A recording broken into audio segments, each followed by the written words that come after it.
Hey everybody, it's Boysen Hodgson, Communications and Marketing Director for the ManKind Project USA. And this morning I'm sitting down with Chris Forte, who is the author of this book, The Humble Warrior by Chris Forte, which Chris, thank you for joining me. Thank you so much and grateful to be here. So let's jump right in. You and I have been in communication for I don't know, quite a while. I think you reached out to me probably a year ago or so as things were rolling, and yeah. I've listened to your podcast, and I've listened to Glenn Barker on your podcast out in Chicago. Yeah. And you sent me a copy of your book when it came out, and I took the opportunity to read it. And let's start there. So here you are. Is this your first book, first of all? First book. Yes, it is. Awesome. Yes. So tell me about how you ended up writing The Humble Warrior, and where does The Humble Warrior come from? Wow. Okay. So, I was going through a very difficult time in my life. I was going in the midst of a divorce of a 17-year marriage, and also, I've been an entrepreneur, and it was a rough ride over the last 8 to 9 years, and I lost my third business. So it's like everything hit at once. And it's just never a place I thought I would be, especially losing, coming to the end of a marriage. And I'm sitting alone in an apartment, and I'm weeping, and I'm on my knees, and on my bed, I took out all these journals I've been writing for 17 years. And I would just pick up one at a time and look at it and saying, wow, I overcame this, I overcame that. This is how I felt in my 20s. This is how I felt in my 30s. And this is how I'm feeling now in my 40s, kind of going through this. And did not know much about it, but I was like, I feel like, writing has been so instrumental and it's helped me. And I went to bed, and then I think it's like a week later, I'm waking up on Christmas morning. I'm just feeling very, very, very sad. I don't have my daughters with me. And I just surrendered and just said, let go. And I for myself, I just, if it's God or universe or what have you, but I said, I'm not leaving. I'm not leaving this apartment until I get some direction. I need direction. I'm committed to the direction. I want to transform my life. I need to change my life. And I heard this beautiful voice just say, right. And, not knowing what that meant, I just picked up a pen and wrote on a notepad, it automatically came out, just said book, website with blog, and radio show. And nothing else came out, but it felt so natural.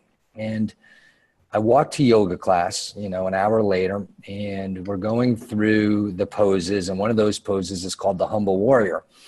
And the instructor, Jane, said, go into the Humble Warrior position. And when I went into that position, it's very humbling. I mean, you're going down, you're putting your forehead on the ground. You got it right there. Yes, that's the position. Yes.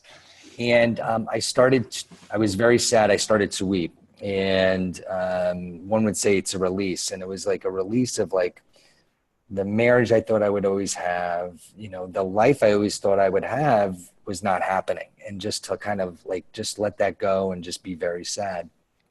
And then on the other side, you do the Humble Warrior on the other side. And when that happened, I felt this like rush of love and almost like a warm blanket come over me. And I had that feeling once before in my early 20s when I was going through a very, very difficult time in my life. But I knew I was in sacred space. I knew I was, with God in a comfortable place. And when the yoga session ended, we lay what's known as a shavasana. That's a meditative state. And that's when I heard this beautiful voice say, you now have the name of your book. Call it The Humble Warrior, and do this to heal, grow, and share your light in the world. And that happened on, Christmas 2014. I just really have not looked back since that moment. And it made sense because really writing The Humble Warrior was a way for me to heal this difficult time I was going through. And as I was doing that and doing that writing and implementing, I was doing all these other activities as I was going through this path. And even though it was pain, there was a lot of pain and emotional pain, I was still able to really take care of myself. And, you know, and that's been a journey since, you know, Christmas of 2014 till now. And, you know, part of taking yourself is a friend introduced me to the warrior training through ManKind Project. And as I was going through this time, one could say to yourself, oh, no, I don't have the time, or this isn't the right time. No, this is like a nudge from the universe. This is the time. This is the time to go. And so I was all in. I mean, and I did not know anything about it. I really just went in 100% blind. And, you know, what a wonderful 3-day experience. I mean, I can't even put into words what it is. Also to be with other men and from all various different backgrounds. But that's what's so amazing. We all have problems. We all have issues. We all have obstacles, and it's just part of life. And I believe it's those obstacles that really could define us. And by breaking through those to live a purposeful life. And that's when I was kind of going through this, is to realize, wow, I am the purpose. You are the purpose. We are the purpose. All our experiences happen to us really to a place to where we need to get to. And if we have that awareness to understand that the problems that we have, the obstacles we have, God, universe, whatever your belief system, you can handle it, or they wouldn't be coming your way. And it's for us to really just kind of, you know, process that and say, okay, what have I learned? How can I get healthy? And how can I be a more loving being in the world, in all aspects of my life? And I think with men, that is so big. And I think that's what's been so amazing as part of this journey, is I want to, you know, I want more men in my life that are like-minded, that are loving, that are will share vulnerability, which seems to be the new strength in masculinity. And it's just, you know, recognize, listen, we all come from different backgrounds. We all have different circumstances, but we all go through problems and obstacles. And it's to just recognize that, and how we can lift each other up too. And this wasn't been a solo program. I am just so grateful for all the types of communities that I've been with during this process. And one being the ManKind Project. Another one is the Good Men Project, another valuable community. And that's an online community. And then, you know, I'm also grateful for my yoga practice and for the people at Center for Yoga. And I think that's what's important. And I want to also include the people at Hay House and the Transcendental Meditation Group. So these were groups that I was a part of over these 3 years, overcoming it. So that's like part of like doing the work. And just to know that community is important. And especially when we're going through a tough time and obstacles, we want to be secluded and maybe not want to see or talk to anyone. And I would just encourage, you know, the opposite. And it does not like you have to go to your family or friends, but there are communities out there that will help you along this path. So cool. Kind of a long-winded answer. That was a lot. We'll circle back and hit on a couple of those pieces. Sure. The book really the Humble Warrior, the book really tells you kind of highlighted a couple of the aspects of the personal story that you told, the personal hero's journey that you were going through in your life. But that is really what a lot of the book is about. And when I finished reading the book, there were kind of two huge themes that pop up or that continue through the book. And I want to pull them apart a little bit. And you just hit on both of them in what you were talking about. So the first thing that I want to talk about a little bit more is spirituality, because the book is a spiritual book, and that seems as if that has been an important part of your journey from the get-go. Right. How has spirituality helped inform your journey in this?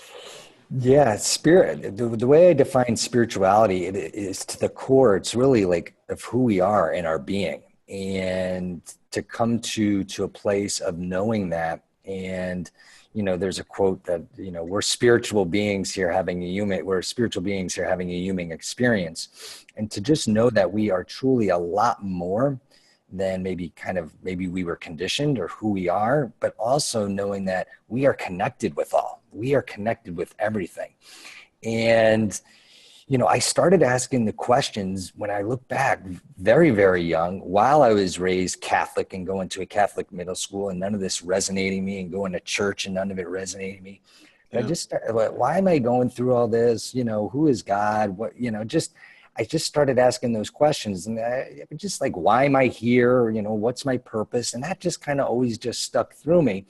And, you know, just through the journey of life and the stuff I was facing in daily life. And again, I grew up, and we all grow up, you know, again, differently, but there's a purpose to it. But, you know, my parents got divorced when I was, you know, 15, 16 years old. There was heavy drinking. There was lost jobs.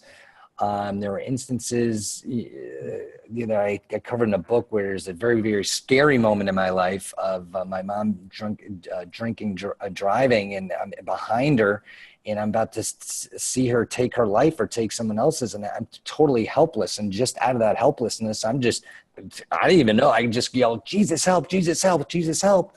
And all of a sudden the car stopped on a dime. Now I could have yelled something else. I could have yelled, you know, Superman, Superman, Superman. But that's what came to me. And again, the church and that upbringing, again, didn't resonate with me. But as I went through this, you know, that happened to me. And then stuff happened to me in my 20s. I had a 5-year gambling problem I was dealing with. And I came to grips on losing everything. And most important, my self-worth and dignity, not wanting to live anymore. And being on the bathroom floor with the tub running, you know, at the place of really just taking my life, I hear this beautiful voice, "Boy, I love you. Get up and call home." And this warm blanket that I described like I felt like in the yoga room. And so that day in Chicago, when I'm 24 years old, that was when God came in my life. And then I said, there's some, and when that all happened and I'm looking in the mirror, then I recall that moment of my mom on the Parkway. And then I recall that moment of when I was a little boy pitching in the Little League World Series, and I heard this beautiful voice. And so then that is kind of when spirituality was starting to set in, because it wasn't a religious thing. This was like, I'm digging deep, I'm digging in. And then I would continue to go down the path. 5 years later, I'm doing everything conditioned to do. I have my own business. I'm married. I have a daughter, and I'm still, something is missing. I don't know what's missing. And we're going, I'll never forget this. We're in therapy, my wife and I at the time. And I say the same exact story, and she just smiles and hands me this book called The Alchemist by Paulo Coelho. And that was in the late 90s. And that was a time where that, you know, Paulo Coelho, or that book wasn't even on the map. Now it's, I think, one of the top international bestsellers, and he's, you know, one of the top, you know, spiritual people out there speaking.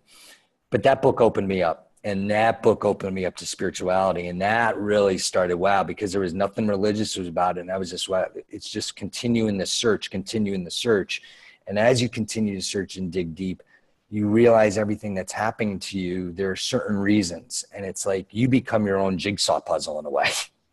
And you're putting those pieces together. And I realize by putting those pieces together, you're really coming at peace, where you're peace of who you are, what you're all about, and you're loving yourself unconditionally. So then therefore, when you can get to a place of loving yourself unconditionally, then you can truly love, I believe, everyone around you. And, you know, we're all made up differently. It's just taken me a while to get there, but I'm here. And now, you know, I'm part of that. And I believe part of that mission and why I'm here is to kind of just, you know, just like you said, most of that book is my story. But that's like our life, each one of us. And so the men and women who've read the book said it really resonates with them, because I think they identify, you know, our stories are different, but they're also the same. Right. Tracking with that. So it sounds to me like the spirituality piece. I heard you say something before. I heard you talk about surrender. And I also heard you say, I am the purpose. And I wrote that down as something that pops up. That seems like kind of the heart that runs through the book in this spiritual journey is a surrender. Like, Yes, you get to a point where you were pushing against it, but I'm going to fight this. I'm going to make it work. I'm going to force it into place. I'm going to do it. And then, nope, can't do it. Surrender. right. Yeah. And then you try again. I'm going to force it into place. I'm going to make it happen. Right. Nope, can't do it. Right. And then your purpose just becomes this, like, you are everything that you do is the expression. So rather than out there, the house, the car, the lake, all of that, right, you are the purpose. Yes. And it's truly, you know, we hear it all the time, and sometimes we have to live it ourselves to truly believe it, but we have everything we need within ourselves. And it starts there, and to really trust in that, and to trust in that process. And I think that, you know, maybe this will kind of go into diving more into the book or more questions you have, but having a daily routine that keeps you connected with that. Yeah. As outside stuff, you know, because we all deal with stuff that's going on.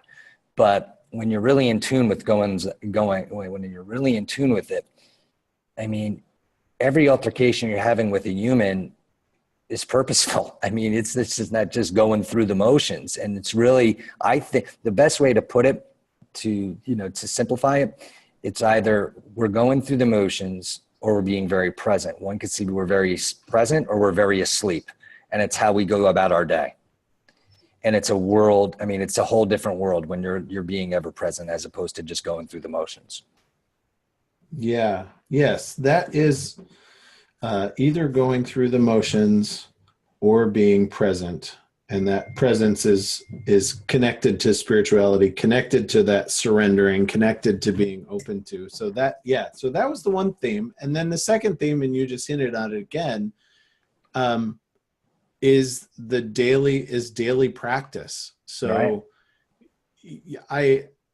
admirable. Dude, your practices are on point.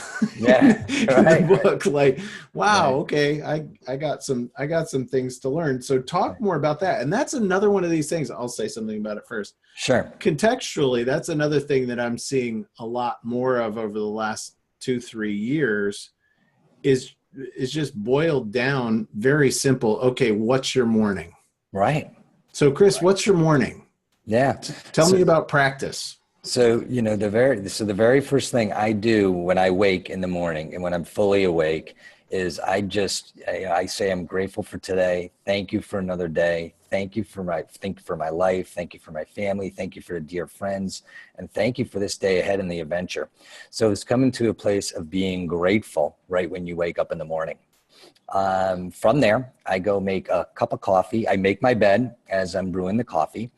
And again, that's just a daily habit that I've realized that has worked wonders in my life. And what I'm sharing with you right now, my morning routine has been going close on 20 years.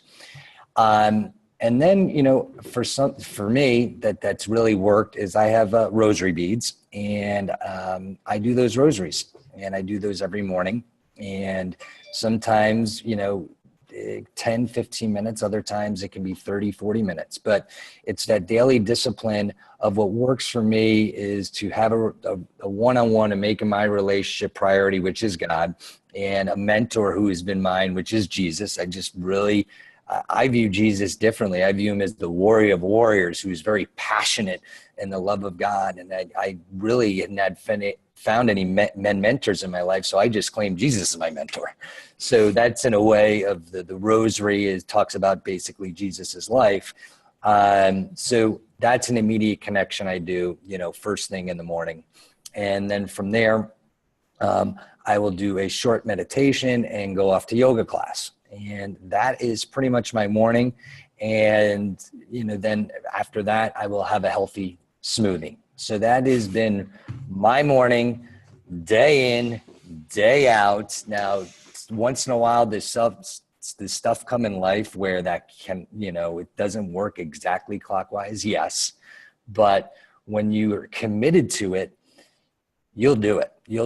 And and again, that was a way for me as I was exploring, how to, the spirituality, what can I do for myself to feel that connection? And again, those rosary beads came in my life when I was going through a difficult time, almost taking my life, and just,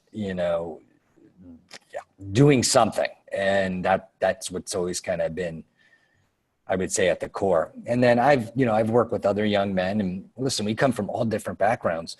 And I think that's the other thing, is to embrace the background you came from. Even though you may not resonate with it, there was a purpose. And I think that's what the way I look at it is, for me, my parents did the best they could, and that was a platform. And I've just taken what I've learned and just hone it in and make it my own. And I think that is one of the most comfortable feelings too, is I truly feel that there's nobody on earth can tell me how God works, because I've made the commitment to bring God in my life. And that's what we each have the ability to do. And so that's the beauty. So that, again, that has been just strictly the morning routine. And that just is kind of like a thread throughout the day. Yeah.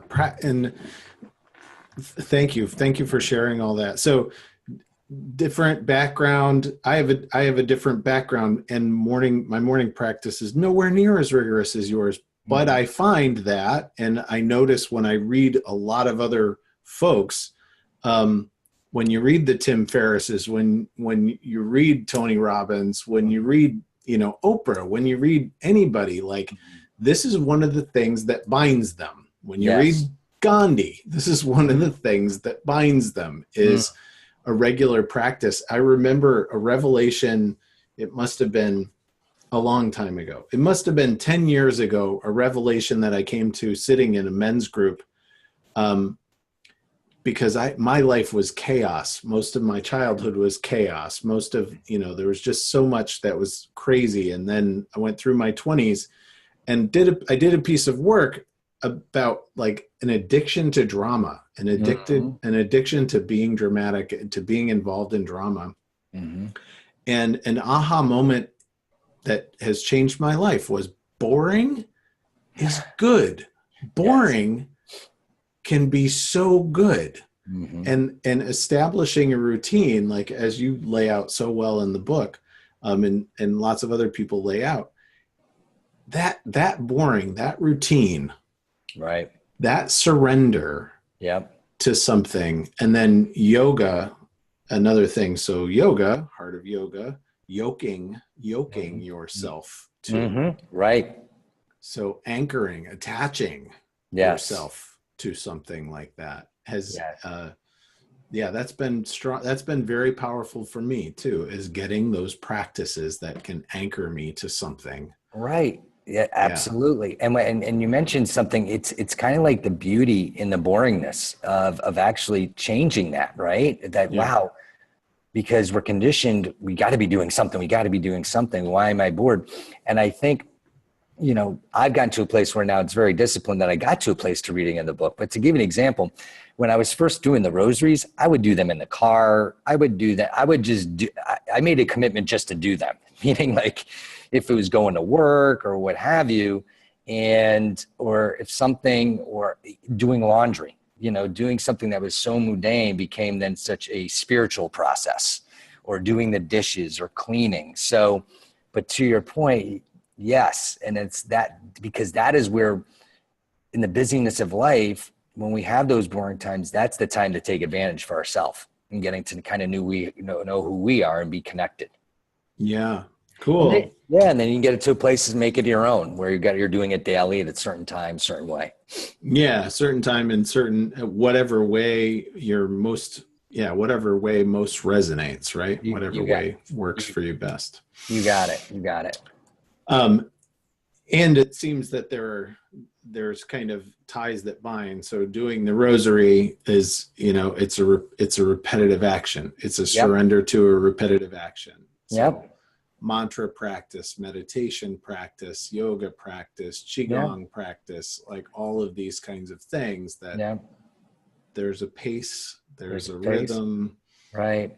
There's a repetition. Right. And it's one of those things that never ends. So it's like when someone gets started, they're looking for these big ahas and stuff like that. Well, they will come. It's just kind of like going through life, right? Most of life is just, it's the journey, not the destination we're after. So you just do it day in, day out, day in, day out. Cool. Yeah. And so circling back around to the ManKind project. We talk a lot about, emotions and emotionality and connection with emotion. How has this talk about how that's played out? The book, there's a lot of emotional stuff in the book. Right. What have you learned being a new warrior about this? Yeah. I can only talk about, obviously my experience at the ManKind Project, which was, especially during the time when I was going through everything, as the right place at the right time, but exceeded my expectations, because that was a place, where you can just be you. And especially to be with other men, again, in the group that we had was great. I mean, just men from all different backgrounds, but all dealing with stuff. And, most of the stuff, if not all of it stems back, when you really break it down, from something in the past. And to come to a place where a group of men or a type of retreat can help you with that is, I just know in my own work how healing that can be, because sometimes we don't even know it's there. But to get to it and just to be exposed to that, then you can really do wonders. And I think that was one of the main things there is all these men, and it doesn't matter who you are, has something that was in their past that some men didn't even know, some men did. But to get to a place to express that and be in, I would call, a sacred space, and a comfortable place to do that with other men, loving men that really care for one another. So that was one. But two is, for me, is I've been an entrepreneur really all my life. So, so that type of lifestyle, or that type of life I was in, I didn't have many outlets, let's just say, to connect with other men. Just men, not what you do or where you're, right. So I didn't have that connection. So that was very eye-opening doing that. And really over the last 3 years, just as a man, how I want to connect. It doesn't matter to really be connected with men. It shouldn't matter where you are, what you do, married, not married, entrepreneur, non-entrepreneur, whatever. It's just committing to being a man and knowing that connection and being committed to that.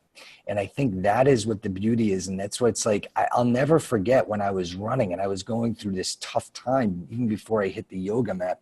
I remember just basically weeping in my hands and knees. And I just said, God, I don't want any other man to go through what I'm going through. I don't. And so it's just knowing that. And that's what I love about that, the warrior community and that retreat. It's a great place to work on yourself and connect with other men. And here's what the beauty of it is, like the spiritual world, we're always connected. Even if that was a 3-day event, going through that, the warriors that are now all throughout the world, through the ManKind Project, we are connected. We are one tribe. So there may be a man in Australia that I haven't met yet. And when we do meet, it's going to be a brotherhood. It's going to be a hug. And it's just going to know, because what we each went through, that we're connected. Yeah. And that's powerful. And that's really powerful. Nice. Thank you. Yeah. So, Chris, what do you, the book, the blog, the radio show. Yeah. So as a way to wrap up here, what are you up to now? What's on your horizon? Yeah. So this is kind of part of walking the walk, It's you can't force God's hand, or you can try to. Like I continue to keep just learning my lesson, shooting myself in the foot. But I was basically told to write a book, a podcast, and a blog. And now I just have to kind of surrender where that goes and trust. There's lots, there's me saying, oh, I'm going to go write another book, or I want to start public speaking and doing all this stuff. And there's a lot of that stuff I do want to do. Mm-hmm. But now I've surrendered. I'm now really kind of just trying to really, I guess, live by the art of receiving, that I've put myself out there, and I want to continue to put myself out there and heal, grow, and share that light. So this is the healing, growing, and continuing to share that light. So that's what I want to do. And it starts with being grateful that you're having me on here and doing this interview. So I think it's just using my story as a way for other people that can resonate, but more importantly, give people tools so they can live, in this noisy, busy world, but give them tools where we can actually slow down and really connect with ourselves. And by connecting with ourselves, we connect with others. And through that, we have a more loving world.